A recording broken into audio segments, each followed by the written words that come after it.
आणि आता दिल्लीनंतर बातमी आहे पुण्यामधून। पुण्यातल्या दौंड जवळच्या एका लावणी केंद्रामध्ये लावणीची बारी ऐन रंगात आली होती आणि अचानक वाद झाला आणि या वादातून एकाने कमरेचं पिस्तूल काढून थेट गोळीबार सुरू केला। ही व्यक्ती दुसरी तिसरी कोणी नसून तिथल्या स्थानिक आमदाराचा हा भाऊ होता।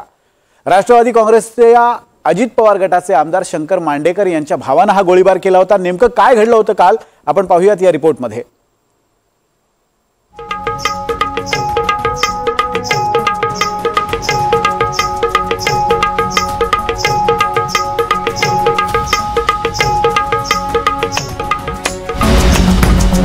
राष्ट्रवादीच्या आमदाराच्या भावाचा तमाशा। तमाशात नाचताना केला राडा। बंदूक काढून झाडल्या गोळ्या। पुणे जिल्ह्यातल्या दौंडच्या चौफुल्यातलं हे अंबिका कला केंद्र। या कला केंद्रात 21 जुलैला लावण्या सुरू होत्या। भोरचे राष्ट्रवादी अजित पवार गटाचे आमदार शंकर मांडेकर यांचा भाऊ बाळासाहेब मांडेकर हा त्याच्या मित्रांसोबत बारीला आला होता। लावणी झाल्यानंतर रात्री 11च्या सुमारास किरकोळ वाद झाला आणि या वादातून बाळासाहेब मांडेकरनं बंदूक काढून हवेत गोळीबार केला। बाळासाहेब मांडेकरनं केलेल्या गोळीबाराची चर्चा जिल्हाभर पसरली आणि पोलीस एक्शन मोड मध्ये आले। 21 जुलाई को रात को 10:30 से 11:30 बजे दौंड तालुका और यवत पुलिस स्टेशन के जुरिडिक्शन में जहाँ पे अंबिका कला केंद्र है वो शासन मान्यता प्राप्त है। वहाँ पे रात को 10:30 से 11:30 बजे 4 लोग वहाँ पे एक पार्टी के लिए बैठे थे और पार्टी खत्म होते वक्त उन्होंने हवा में फायरिंग किया है और 2 दिन से इसकी खबर जो है वो सोशल मीडिया में चल रहा था। तो आज इंक्वायरी करके इन लोगों को हिरासत में लेके इंक्वायरी करने के बाद इन्होंने एफआईआर दे दिया है। तो एफआईआर रजिस्टर हो गई है 4 लोगों के खिलाफ। इनमें बाबा साहेब मांडेकर, गणपत जगताप, चंद्रकांत मारने और एक अननोन पर्सन है और आगे का इन्व्हेस्टिगेशन अभी चालू आहे। एका सार्वजनिक कार्यक्रमात आमदाराच्या भावाची गोळीबार करण्याची हिम्मत होतेच कशी असा विरोधकांचा सवाल आहे। तर हे प्रकरण दडपण्याचा प्रयत्न सुरू असल्याचा रोहित पवारांचा आरोप आहे। रात्री 11 वाजता गोळीबार झाला होता। हे प्रकरण कुठेतरी दाबण्याचा प्रयत्न तिथे केला होता। मग जर गोळीबार घडलाच नव्हता असं तुम्ही कालपर्यंत बोलत होता तर मग 21 तारखेला संध्याकाळी पोलीस जाऊन तिथं व्हिडिओ का काढत होते?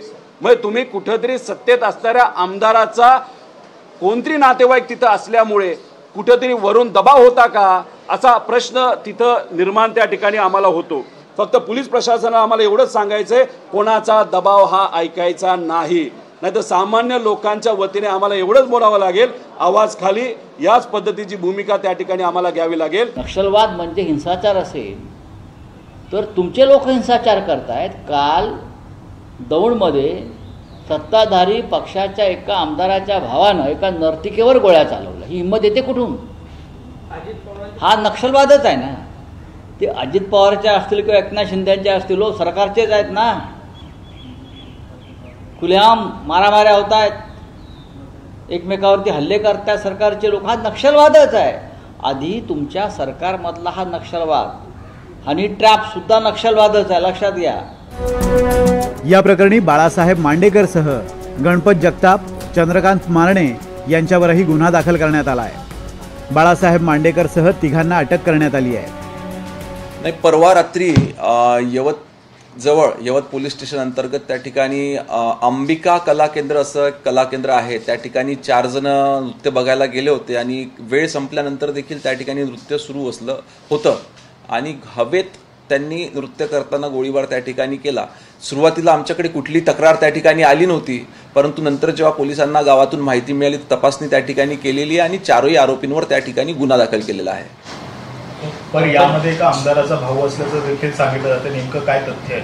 नाही, आता नेमकी त्याची माहिती काढण्यात येईल की कोण कोणाचा भाऊ होतं किंवा कोण कुठले नातेवाईक होते आणि परंतु जर का कोणी काही चुकीचं कृत्य केलं असेल तर निश्चित त्यांच्यावर कारवाई करण्यात येईल। ज्यांच्या भावानं गोळीबार केला त्या आमदार शंकर मांडेकरांनीही ज्या गुन्ह्याची चूक असेल त्याला शिक्षा होईलच असं म्हटलंय।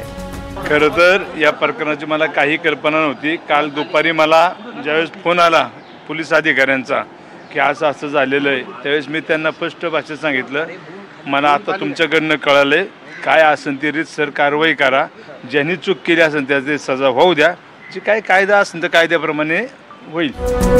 सत्ताधारी पक्षाच्या नेत्यांनी राज्यात कायदा सुव्यवस्था चोख राहावी यासाठी प्रयत्न करायचे असतात.